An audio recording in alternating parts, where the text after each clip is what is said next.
Sallallahu alaihi wasallam wa ala alihi wa sahbihi ajma'in, amma ba'd. Alhamdulillah, pada kesempatan malam ini kita akan mulai pengajian kitab hadis Arba'in An-Nawawiyah, yang mudah-mudahan kita niatkan sama-sama belajar, al-fakir, mendapatkan tugas dari tuan guru kita untuk menyampaikan daripada pelajaran hadis. Semoga Allah Subhanahu wa taala memberikan kita ilmu yang bermanfaat. Fil hadis sahih nabawiyah liwaris al-alim nabawi Yahya bin Syarifuddin Nawawi bil ma'na ala sanad bidri al-Fatihah. A'udzu billahi minasy syaithanir rajim. Bismillahir rahim. Alhamdulillahi rabbil alamin arrahmanir rahim maliki yaumiddin. Iyyaka na'budu wa iyyaka nasta'in ihdinas siratal mustaqim. صراط الذين أنعمت غير المغضوب عليهم ولا الضالين رب اغفر لي آمين. Para tuan guru yang mulia, para habaib, para jamaah rahimakumullah, karena waktunya singkat jadi kita langsung ke perkenalan daripada hadis. Insyaallah hadis Nawawi ini, hadis Arba'in ini adalah termasuk salah satu hadis yang terkenal atau kitab yang terkenal yang sering dibahas di pengajian-pengajian dan pondok-pondok pesantren. Jumlah hadis banyak karena apa yang menjadi ucapan Nabi, perbuatan Nabi, kemudian ketentuan daripada Nabi Muhammad SAW itu adalah hadis. Secara lughah yang dikutip daripada Kamus Al-Muhit, pendapat daripada Muhammad bin Muhammad Abi Suhbah, beliau mengatakan bahwa hadis itu bermakna al-jadid atau sesuatu yang baru. Pendapat yang kedua, hadis itu menurut etimologi atau bahasa adalah qaul, perkataan, baik perkataan sedikit ataupun banyak, itu namanya hadis. Secara istilah ini banyak, tergantung daripada ulama dan disiplin ilmunya. Salah satunya ulama ahli hadis mengatakan bahwa hadis adalah kullu ma uthira 'ala Nabi sallallahu alaihi wasallam min fi'lin min qaulin aw fi'lin aw takririn aw sifati khuluqiyah aw sifati khalqiyatin aw khuluqiyatin. Jadi sesuatu yang bersandar kepada Nabi Muhammad sallallahu alaihi wasallam berupa ucapan, perbuatan atau ketentuan. Perbuatan itu, ucapan itu berupa omongan Rasul langsung. Waqala Nabi Muhammad SAW.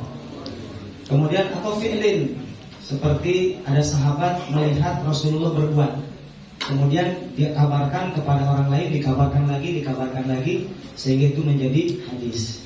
Atau ketentuan, Nabi tidak mengucapkan, Nabi tidak melakukan, tetapi menentukan. Ketika Nabi Muhammad SAW melihat ada sahabat melakukan sesuatu, kemudian didiamkan, berarti tandanya Rasul setuju, boleh dilaksanakan. Salah satunya seperti ada sahabat berwirid, dzikir menggunakan batu-batuan, biji-bijian. Kalau sekarang tasbih.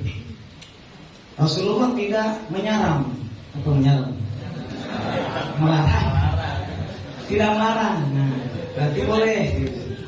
Ya boleh. Cuma Rasul tidak berwirid, tidak menggunakan tasbih, tidak menggunakan biji-bijian. Baginda Nabi wirid pakai tangan kanan, pakai buku-buku tangan kanan. Subhanallah, subhanallah, subhanallah, seterusnya. Ini yang disebut dengan takrir. Ulama usul fikih mengatakan hadis adalah kullu ma shadara 'ala Nabi sallallahu alaihi wasallam ghairul Qur'anul Karim min qaulin aw fi'lin aw takririn mimma yaslu ay yakuna dalilan li hukmi syar'i. Ulama usul fikih mengatakan bahwa hadis itu adalah sesuatu yang disandarkan kepada baginda Nabi Muhammad SAW berupa qaul, ucapan, fi'lin, pekerjaan, perbuatan, atau takrir atau ketentuan yang memang itu bukan Al-Quran. Ucapan itu bukan Al-Quran, yang kemudian dijadikan sebagai dalil hukum syara. Jamaah rahmati Allah Subhanahu wa taala, keutamaan kita menghafal hadis jangankan ratusan, jangankan ribuan, jangankan jutaan hadis. Ini ada fadilah bagi orang yang menghafal hadis, terutama hadis arba'in. Arba'in itu artinya 40. Jadi barang siapa yang menghafal 40 hadis tentang perkara agamanya, maka di yaumil kiamat nanti dia akan dikumpulkan bersama para ulama dan ahli fikih. Modalnya 40 hadis. Tapi bukan berarti sudah hafal 40 hadis tidak menghafal hadis yang lain. Ini keutamaan. Baginda Nabi Muhammad SAW bersabda, qala man hafidhu min ummati arba'ina haditsan min amri diniha ba'athahu Allahu yaumal qiyamati fi zumratil fuqaha wal ulama. Masya Allah ya. Apalagi kita hafal ratusan hadis, ribuan hadis, dan lain sebagainya. Ada salah satu pondok pesantren yang kemudian memang mengkhususkan diri santri-santrinya menghafal Al-Quran dan menghafal hadis. Alhamdulillah tahun kemarin salah satunya adalah di Temboro. Ini mengeluarkan daripada 1000 santri yang hafal Al-Quran 30 juz. Kemudian rata-rata santri yang hafal Quran itu adalah hafal hadis 5.000 sampai 8.000 hadis. Alhamdulillah rabbil alamin. Jamaah dirahmati Allah Subhanahu wa taala. Wa fi riwayatin Abi Darda, di riwayat yang lain dari riwayat Abu Darda, barang siapa yang menghafal 40 hadis tentang perkara agamanya, maka dia akan disyafaati oleh baginda Nabi Muhammad sallallahu alaihi wasallam. Wa fi riwayatin Ibnu Mas'ud, dari riwayat Ibnu Mas'ud dikatakan, barang siapa yang menghafal 40 hadis tentang perkara agamanya, maka dia akan dimasukkan ke dalam surga dari pintu mana saja yang dia mau. Oh, Masya Allah, luar biasa.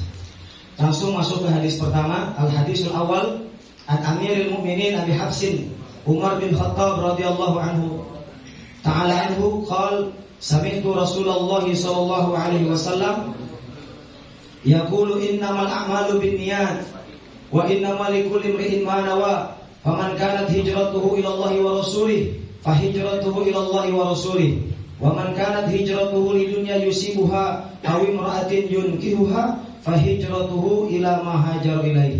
Rawahul Imam Al-Muhaditsin Abu Abdullah Muhammad bin Ismail bin Ibrahim bin Mughirah bin Bardizbah Al-Bukhari wa Abu Husain Muslim bin Hujjaji Muslim Al-Bushairi An-Naisaburi fi sahihihima alladaini huma asahu kutubil musannafah. Hadis yang pertama ini juga termasuk hadis yang terkenal yang berkaitan dengan pentingnya niat. Innamal a'malu binniyat. Sesungguhnya perkara itu digantungkan atas niatnya. Niatnya baik, insya Allah hasilnya baik. Niatnya buruk, hasilnya buruk. Maka niatkan semua itu adalah untuk kebaikan. Wa innamal likulli imri'in ma nawa, dan sesuatu itu akan berpahala, berfaedah dari apa yang diniatkan. Faman kanat hijratuhu ila Allah wa rasulih, fa hijratuhu ila Allah wa rasulih. Barang siapa yang kemudian niat hijrah karena Allah dan Rasulnya, maka dia akan mendapatkan Allah dan Rasulnya. Dia akan mendapatkan kebaikan yang banyak. Waman kanat hijratuhu lidunya yusibuha. Barang siapa yang hijrah karena niatnya ingin mencari harta, ingin mencari duit, ingin mencari kekayaan, awi mra'atin yunkihuha, atau mencari perempuan. Ngaji kenambo, mudah-mudahan ini dapat jodoh.